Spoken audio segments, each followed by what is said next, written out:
You have $100. Not $100,000. Not a windfall. Not a bonus, an inheritance, or a lucky break. Just $100. The kind of money that disappears from most people's accounts between the 1st and the 15th without leaving a traceable explanation. The kind of money that gets spent on a dinner you barely remember, a subscription you forgot existed, or a handful of small purchases that individually meant nothing but collectively added up to $100. Now, I want to talk about what happens when that same $100 goes somewhere intentional instead. Not because $100 a month builds dramatic wealth overnight. It doesn't. The math is slower than the internet will tell you, and the early years are genuinely unimpressive in a way that causes most people to quit before anything meaningful happens. But that first intentional $100 invested consistently does something to the rest of your financial life that has almost nothing to do with the $100 itself. It changes the category you're operating in. It changes the questions you ask. It changes what you notice. It changes what you prioritize. And it changes what becomes possible in ways that a one-time $1,000 investment made once and forgotten never will. The $100 is not the point. What the $100 starts is the point. My name is Finance King. And today we're going through exactly what changes, months by month, year by year, when $100 leaves your account on the 1st of every month and goes somewhere that compounds. Month 1, the mechanics and the feeling. You open a Fidelity or Vanguard or Schwab account on a Tuesday evening. It takes about 20 minutes. You link your checking account, you set up an automatic transfer of $100 on the 1st of every month, you select a total market index fund, VTI, F0ROX, SWTSX, any of them, and you confirm the purchase. Then you close the app. That's it. That's the whole action. 20 minutes, one decision, one automation. And the next morning, you wake up and your life looks identical to how it looked the morning before.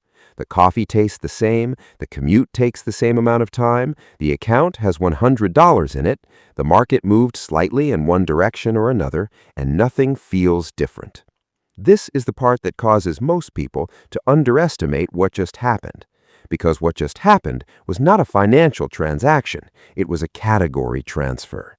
Before last night, you were someone who intended to invest someday. After last night, you were someone who invests. Those are not the same person.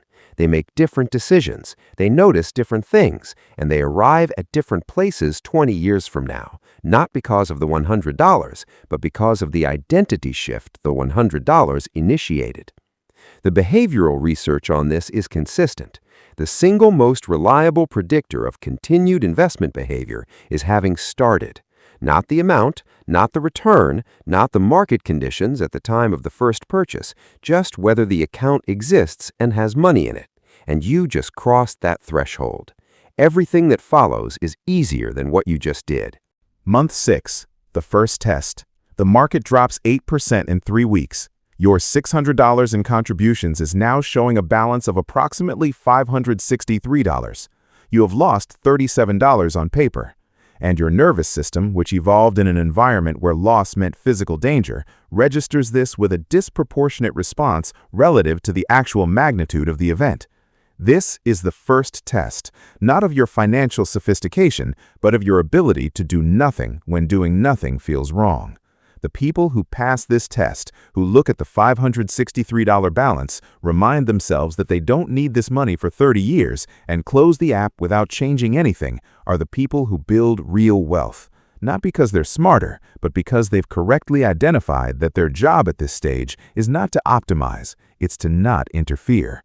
The people who fail this test sell the position, move to cash, and wait for the right moment to get back in.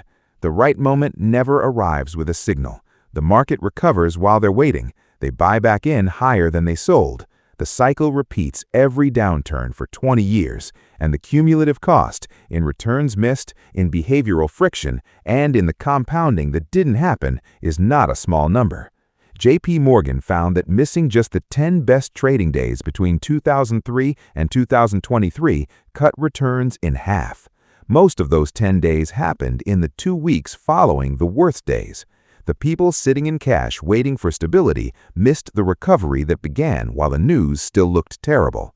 Your $600 became $563. You closed the app, you did nothing. That was the right answer. Year 1, $1,200 invested. The number that feels unimpressive and isn't. 12 months of $100 automatic transfers, $1,200 contributed. At a 7% annual average, your balance is approximately $1,247. You made $47 beyond your contributions. $47, the cost of a dinner out, the return of a year of disciplined monthly investing. From the outside, this looks like an argument against starting small. From the inside, it is evidence of something that the early years never show clearly, but that the later years prove completely. You are not building a balance, you are building a rate. The $47 this year becomes $94 next year on the same contributions because the base is larger. The year after that, it becomes $145. The compounding is not dramatic yet. It won't be dramatic for several years, but it is present, and it is accelerating. And every month you continue is a month that acceleration has more base to work from. There is also something happening that doesn't show up in the account balance at all. You've started noticing things you didn't notice before. The expense ratio on the fund in your 401k that's 1.2% when a comparable option charges 0.03%. The credit card interest rate that's effectively canceling the return on your investment every month that carries a balance. The subscription that costs $180 annually for something you use twice a year. The $100 investment created a financial awareness that is expanding outward into every other category of your financial life, not because you became more disciplined, but because you became someone who tracks returns, and someone who tracks returns starts seeing costs differently. Year 5, $6,000 invested. The compounding becomes visible. 60 months of $100 contributions, $6,000 total invested. At a 7% average annual return, your balance is approximately $7,200. You've made $1,200 beyond your contributions. The return is now 20% of your total balance. No longer negligible, no longer something that rounds to the cost of a dinner. More importantly, your monthly return is approximately $42. Your money is generating $42 a month just by existing. Nearly half of your monthly contribution is now being produced without any effort on your part. The ratio will keep shifting. In 5 more years, the monthly return will exceed the monthly contribution. Your money will be contributing more than you are. But here's the thing about year 5 that nobody warns you about. Year 5 is when lifestyle inflation becomes the most dangerous it will ever be. Your income is higher than it was in year 1. The $100 automatic transfer that felt significant when you set it up now feels routine, almost too small to be meaningful. And the voice that says you deserve more, that you've been disciplined long enough, that 1 year of pausing the transfer won't matter. That voice is loudest precisely at the moment when continuity matters most. The person who pauses the transfer at year 5 and resumes at year 8 has not lost 3 years of $100 contributions. They've lost the compounding on those contributions for the remaining 20 years of the investment horizon. At 7% annual returns, $3,600 in missed contributions at year 5 is not $3,600 by year 30. It's approximately $19,000. The pause that felt minor was a $19,000 decision made carelessly. Don't pause it. Increase it if your income allows, but don't pause it. Year 10, $12,000 invested. The machine is running. A decade of $100 a month. $12,000 contributed. At a 7% average annual return, your balance is approximately $17,400. You've made $5,400 beyond your contributions. The market did 45% of the work. You did 55%. Next year, the market will do slightly more than you. The year after that, slightly more again. The crossover, The point where your annual return exceeds your annual contribution happens around year 12 to year 13 at these contribution levels. After that, you could stop contributing entirely and the account would still grow every year by more than you were putting in. You almost certainly won't stop, because by year 10, the behavior is no longer a discipline, it's a default. The $100 leaves on the first of the month the same way rent leaves automatically, without a decision, without a debate, without wondering whether this is the month to do it. The identity shift that happened in month 1 is now so complete that stopping would feel the anomaly.